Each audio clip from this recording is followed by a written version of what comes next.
And now, for your listening pleasure. I was deep in thought today as I was driving home, and I had a revelation come to me about grief and loss.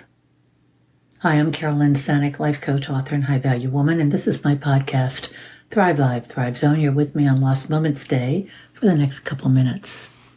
We all have grief from finding out there is no Santa to losing the people we love most and everything in between.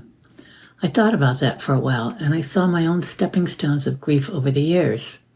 I realized at that moment that grief after grief builds up upon the last. I took a trip back in time to places where grief happened. I wasn't aware of all I knew is something was wrong. I was very sad. I couldn't put my feelings into words. I just knew something hurt.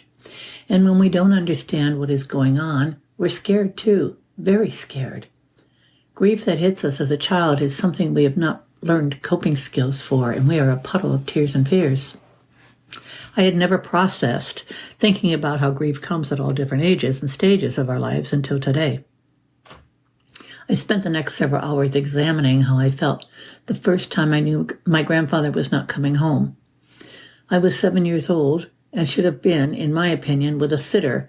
But no, I was taken to the funeral home, and I can see him lying in a coffin to this day. I cried and cried and cried. As I grew older, I understood and could process loss in a better way.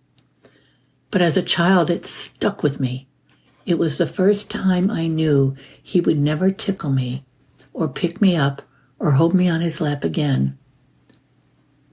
At 7 years old is rather young to realize this.